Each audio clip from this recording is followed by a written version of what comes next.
Greetings everyone. My name is Nyombi Morris, and I'm a youth Ugandan climate activist. I'm going to change the conversation because we have been so much in AI, technology, metaverse, and CVC.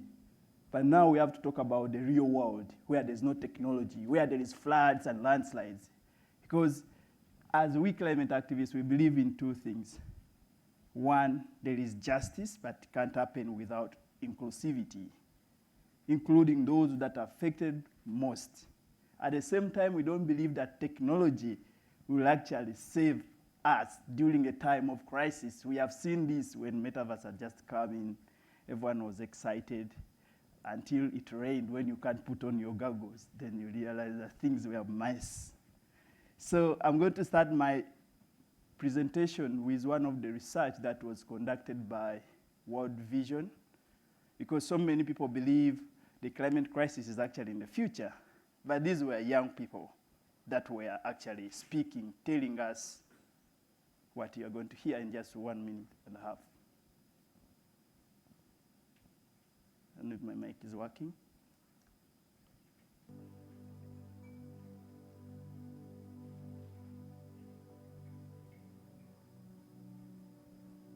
Climate change yavutisa bantu munga mu community mwanga chifukwa chakuti mlandu wonse wa mvula bantu siwalima mshomusho wetu apezane na vakudya vakuti wangapase bana mwaichi bana badwala matenda amene tikamba kuti malnutrition kapena kushotera kwa vakudya. Antan deno ko ni muslim le wal nasime wal qable nasimara eringi ana gala gaw janne eringi gali no leda wal puma gawn bertile ni ngerte bertina wara no gale untud madiyarata may suubiayda wal kala suubiay no le osku jiifidele aga alaabdada hadhiye anigeen shaqeeyay isbitaal waqtada anigeen shaqeeyay no alaabana dada dhadiga oo kooban shan la kariya una dadka dambeeyay on irafadle oo gaajiyo ne fadila اشتري من 5000 كنت اشتري علبة شوكولا يعني كنا نشتري هلا بال 5000 كنا نشتري علبة شوكولا. C'était une fois par jour parce que papa lui, à sa quoi c'était envoyé, c'était tapé. C'était mis tapé, mis à l'école, t'es un qui donne et puis mis du malade.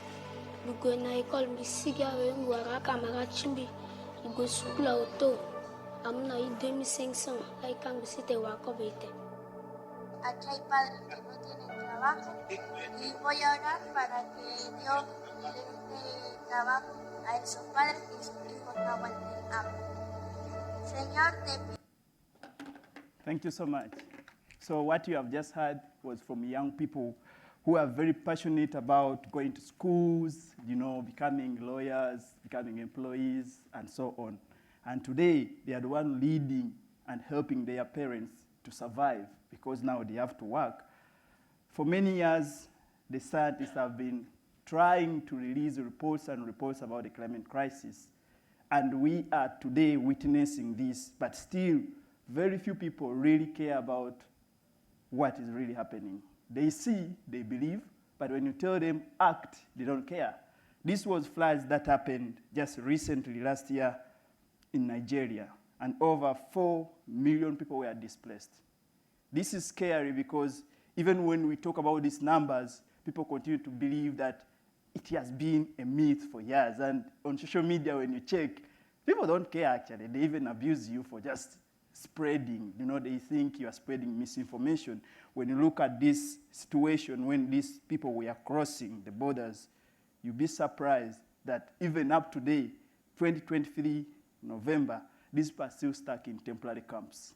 So this is how far we have gone, that even if things happen, we don't care. There are some organizations that always come out and be like, yeah, we are going to support you, we are going to do this, we are going to do this. But they do it because the cameras are there. Once the cameras have gone, all ends there. So today, we are fighting a crisis that is very hard to win unless we come together. So the first step is to bring awareness to these young people and even people like you in the West who have access to everything, who have access to your leaders. It's not the same in South. I can speak, but I can't access the office. I can talk about it everywhere, outside, on social media, but speaking is not easy. The picture you see was taken in Nigeria, where there was oil spill in 2010. So what happened is, when Shell was trying to extract oil, it went bad. Like the way the plan was planned, it went bad, and people's farms were all turned into oil, like that picture you see.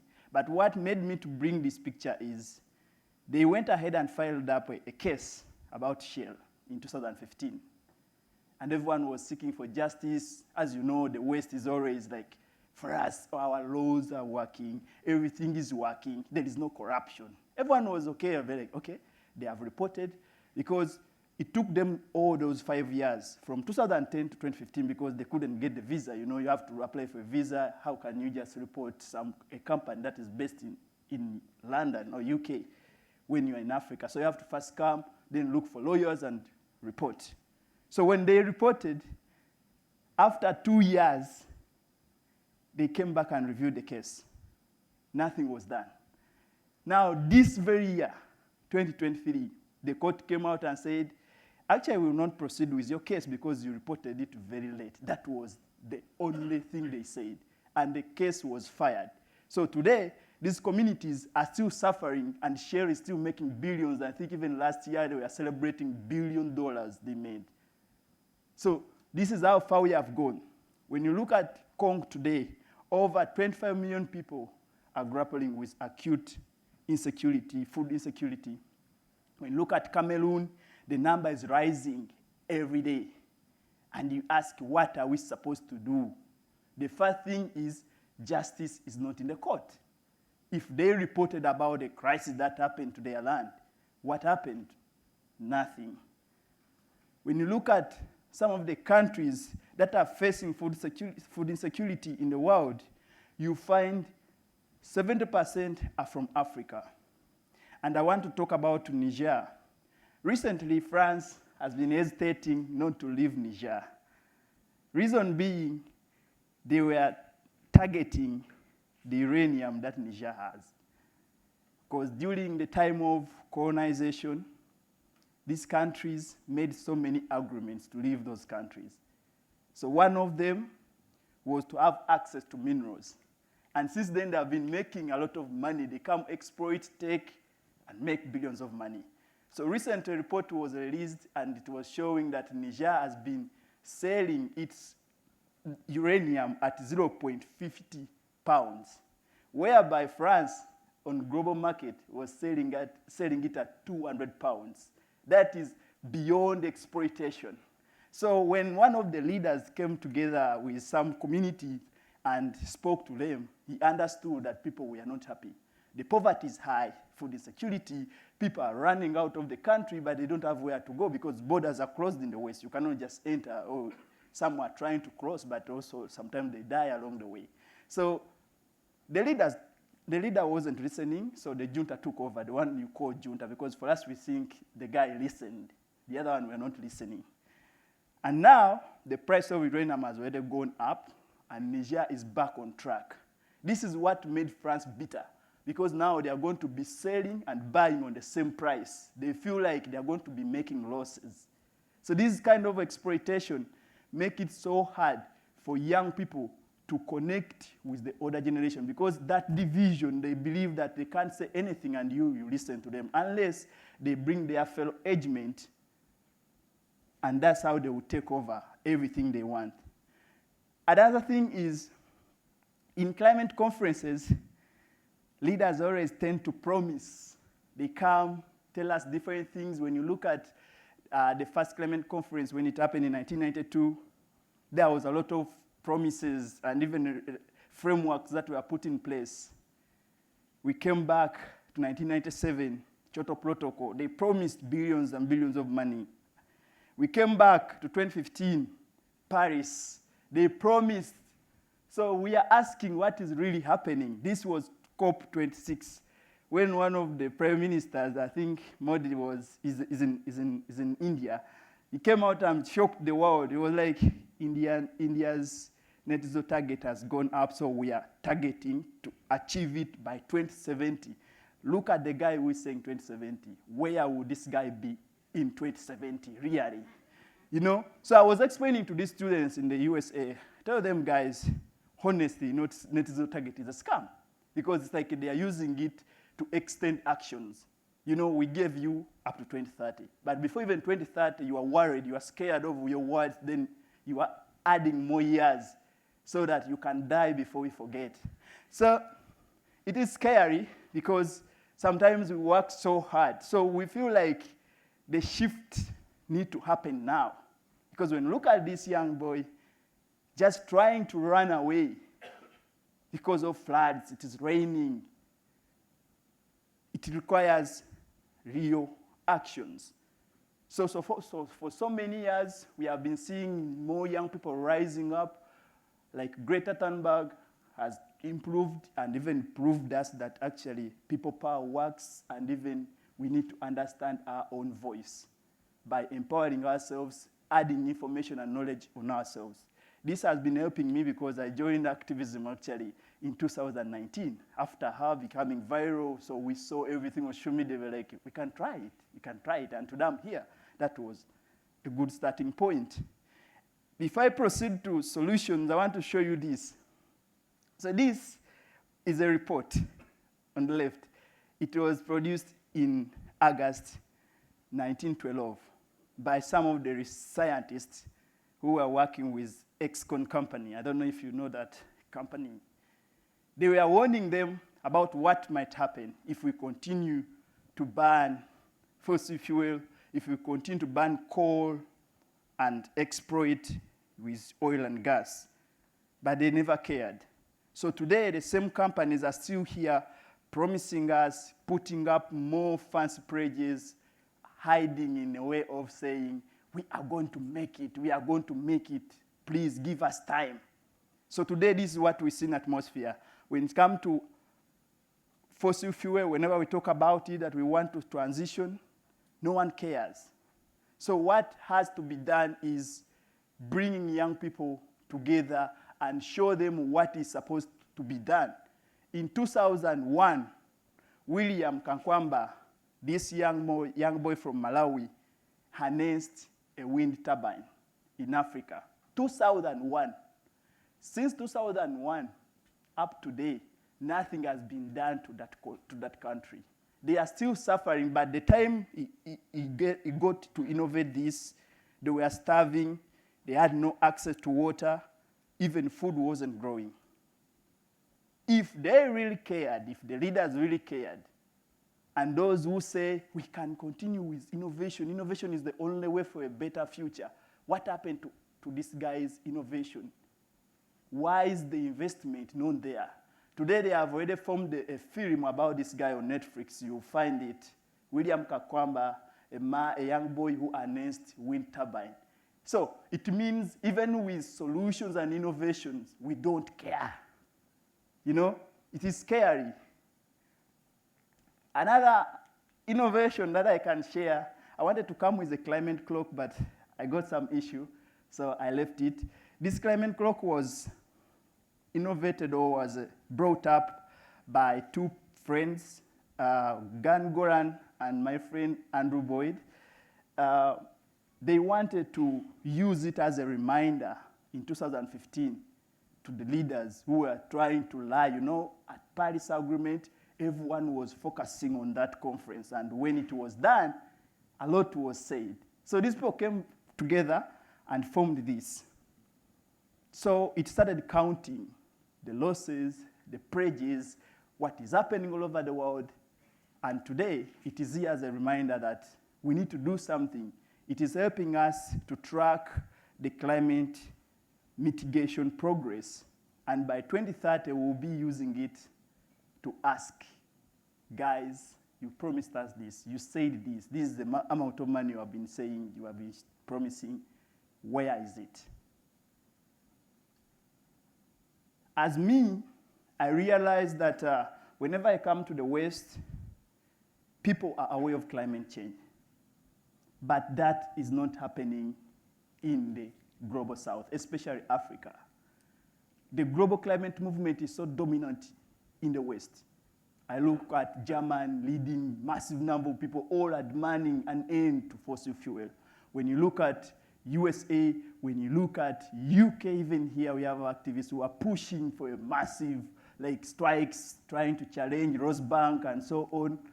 In Africa, it's not happening, simply because there is a saying in Africa that if you want to hide the information, just put it in words. And it is true, because we are not good at reading. So today, what I did was to say, no way, there is a way we can bring the information closely to young people. Because the next innovators, the next investors in fossil fuel, the next accountant, the next billionaires are still at school, because time is going to come when you are not here. I believe in that. But your children will be here. And today, they are still in school. How have you engaged with them? Because we are all using technology.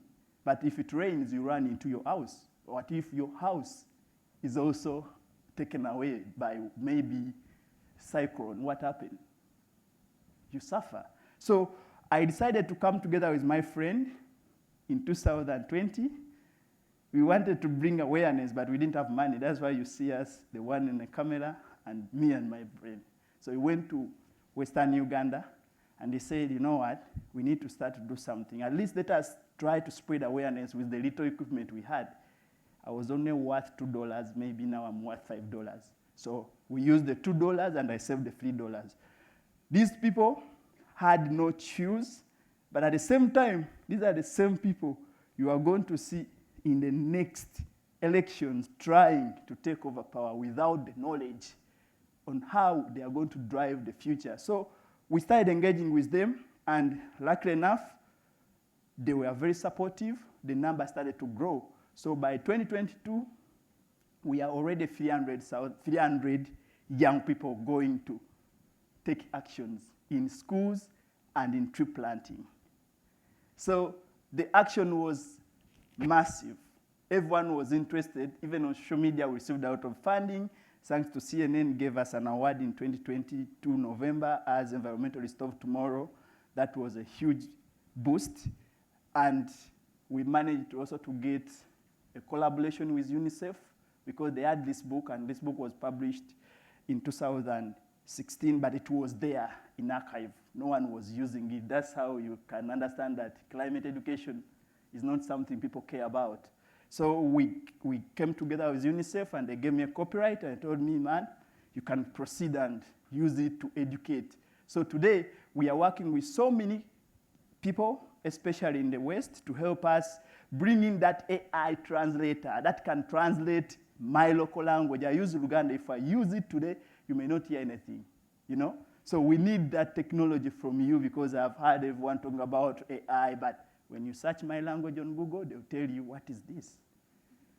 So next year, this is what we are pushing for climate translation.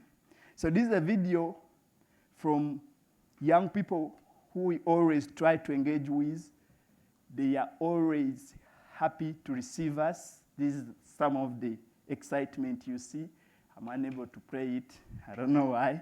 But I wish everyone can do something for these young people, because no matter how far we go, we cannot leave them down. They are the ones that are going to build the generation we want to see. And for me and my team, this is what we are doing, to bring them together, to take first step, to understand how climate change affects them, so that they can also take it as a topic, as a course in the next step of their studies. If we leave them, they will go with anything. I was speaking to some students at Princeton in April, and they told me ExCon has an office at the university at Princeton. So whenever you try to challenge them, they cut off some support, because you do research and you need the support for research. So whenever you make noise, they say, you know what? We are going to cut off some support. So we need to make sure young people know how they can overcome such challenges, how they can get funding for their project that matters to their future, because it's about the future, not about the present. The present is already a mess, so we have to create a better future for tomorrow. So I want to conclude here by saying everyone is invited to support us in this move to educate the young generation about climate change. Thank you.